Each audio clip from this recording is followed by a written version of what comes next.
Assalamualaikum anak-anak, selamat pagi. Bagaimana kabar kalian hari ini? Kakak harap kalian selalu dalam keadaan sehat walafiat.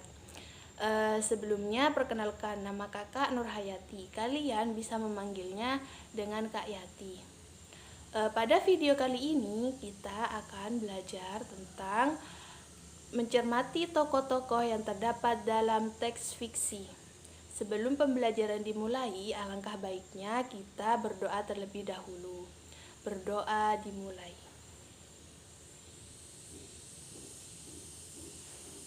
Berdoa selesai.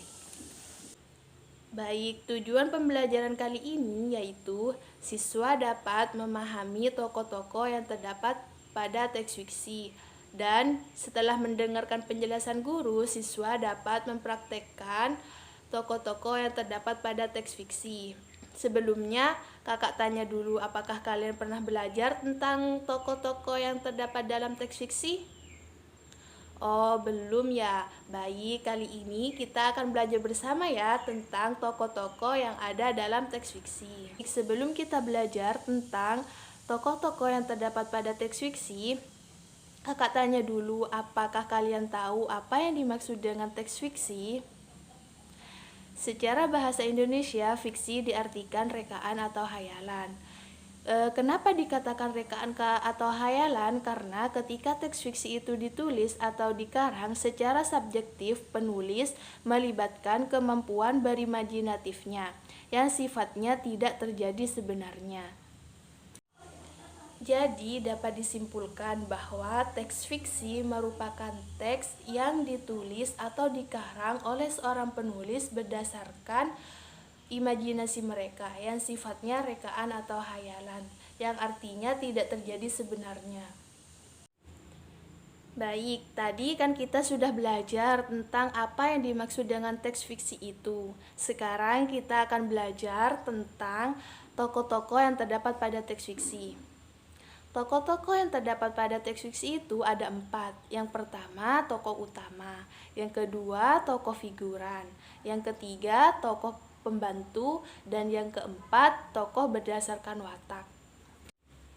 Yang dimaksud dengan tokoh utama yaitu tokoh yang memiliki peran paling banyak dalam sebuah cerita. Artinya, tokoh tersebut sering muncul dalam sebuah cerita, seperti itu.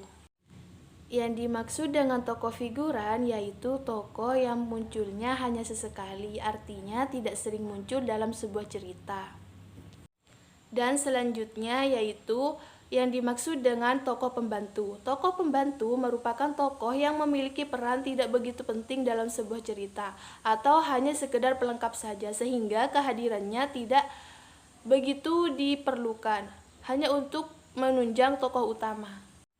Yang terakhir yaitu tokoh berdasarkan watak. Tokoh berdasarkan watak dibagi menjadi 3. Yang pertama tokoh protagonis, yang kedua tokoh tritagonis, dan yang ketiga tokoh antagonis. Tokoh protagonis merupakan tokoh yang memiliki watak baik, dan untuk tokoh antagonis merupakan tokoh yang memiliki watak jahat. Sedangkan untuk tokoh tritagonis merupakan tokoh penengah antara tokoh protagonis dan antagonis. Tokoh tritagonis ini digambarkan sebagai seseorang yang memiliki sifat netral, artinya dia bisa berpihak pada tokoh protagonis maupun sebaliknya berpihak pada tokoh antagonis. Baik, mungkin hanya itu yang dapat kakak sampaikan. Kurang dan lebihnya kakak mohon maaf ya. Selanjutnya kalian dibagi menjadi beberapa kelompok. Dalam satu kelompok terdiri dari 3 atau 4 orang. Selanjutnya kakak akan memberikan kalian LKS untuk kalian kerjakan. Setelah itu kalian kerjakan dengan bersama-sama ya dengan kelompok kalian masing-masing. Kakak kan sudah memberikan LKS pada kalian, silahkan dikerjakan. Setelah selesai, kalian bisa kasih tahu kakak ya. Kakak kasih waktu 10 menit untuk mengerjakan LKS tersebut. Wah, sudah selesai semua ya menjawab soal LKS dari kakak. Oke, sekarang kita jawab bersama-sama. Untuk soal yang pertama, siapa yang menjawab? Oh, baik, untuk kelompok 1 dipersilahkan. Ya, jawabannya benar, yaitu A. Apa yang dimaksud dengan tokoh antagonis? Tokoh antagonis yaitu tokoh yang memiliki watak jahat. Benar. Kita beri aplaus ya. Baik, kan kita tadi sudah menjawab bersama-sama LKS yang kakak berikan pada kalian. Sekarang kakak akan memberikan nilai kepada kelompok yang menjawab dengan cepat dan juga benar. Untuk kelompok 2 dipersilahkan. Kalian merupakan kelompok yang mendapatkan jawaban paling benar dan juga paling cepat. Kakak akan memberikan kalian penghargaan. Silahkan maju ke depan untuk kelompok 2.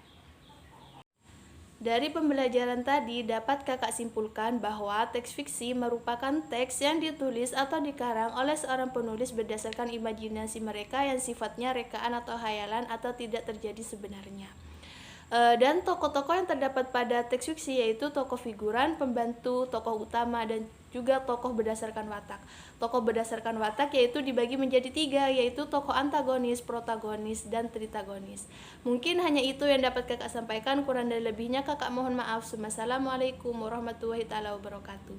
Tetap semangat ya belajarnya.